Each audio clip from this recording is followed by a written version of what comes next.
سیالکوٹ، اسلام آباد، لاہور، گجرانوالہ دور دور سفر دور دراز کے جاری رہتے ہیں، اور میں یہ سارے کا سارا کریڈٹ اس کا دیا گا حضرت علامہ مولانا جناب پیر محمد ثقلین اختر سیفی صاحب آپ کو، اور اس بچے کی والدہ کو، یقیناً یہاں کے والدین کو یہ سارا کریڈٹ جاتا ہے کہ جنہوں نے تربیت ایڈی سونی کر کے سکول بھی پڑھتا رہ پیا تے نال نال قرآن بھی حفظ کرتا پیا تے نال نال دین دی تبلیغ بھی کرتا پیا۔ الحمدللہ اللہ تعالیٰ نے انہوں نے تحفہ عطا فرمایا۔ اللہ دی بارگاہ دعا کرنے ہیں اللہ تعالیٰ ساڈے اس بیٹے کو نظر بد تو محفوظ فرماوے۔ اللہ تعالیٰ آن والے وقت کے اندر اس بچے دے علم و فضل دے اندر اللہ تعالیٰ اس بچے دی عمر دے اندر مزید برکت عطا فرماوے۔ اس بچے نو اپنے والدین دے واسطے، آپ دے رشتہ داراں دے واسطے اللہ تعالیٰ نجات دا ذریعہ بناوے۔ یقیناً خوش قسمت نے او ماں باپ کہ جنہاں نے اپنی اولاد دے واسطے حضور صلی اللہ علیہ وسلم دے جننے بھی علم نے علماں دے وچوں دین دے علم کو چنے ہیں۔ تو انشاءاللہ اس بچے دی تقریر سنن تو بعد جننے بھی ایسے والد بیٹھے نے انہوں نے دلوں کے اندر ایک بار یہ تڑپ ضرور اٹھے گی کہ کاش ساڈا پتر بھی ایویں بیٹھ کے رسول اللہ کی نعتاں بھی پڑھے تے حضور دی شاناں بھی بیان کرے۔ اس بچے دی عمر ویکھنی ہے تے تسی استقبال محبت نال کرنا ہے تاکہ یہ جوش جذبے دے اندر اس دے ذوق اور شوق دے اندر اللہ تعالیٰ مزید برکت عطا فرماوے اور انہوں پتہ چلے بھی میں واقعی عزت والے بندے کے سامنے گل کرنا آیا۔ اور یہ میں جملہ اکثر کہنا ہوں کہ ہمیشہ واسطے عزت والا بندہ ہی کسی نو سارے بولو عزت والا بندہ کسی نو عزت دیتا ہے، بے دیتا کسی دی دید کردا نہیں۔ الحمدللہ تے اساں آپ بھی الحمدللہ عزت والے ہاں، اسی انہاں دے غلام ہاں کہ جنہاں نو اللہ نے سارے نبیوں تو زیادہ عزت عطا فرمائی ہے۔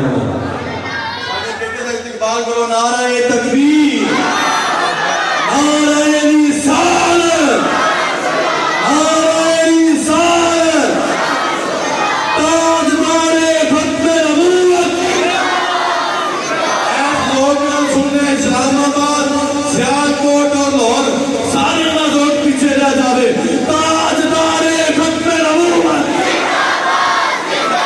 لبیک لبیک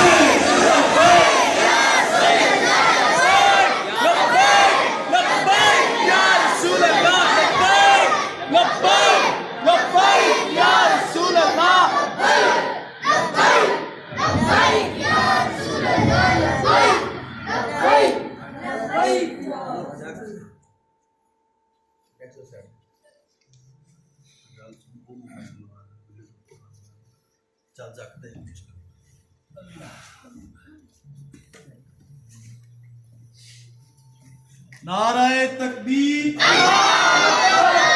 نعرہ رسالت۔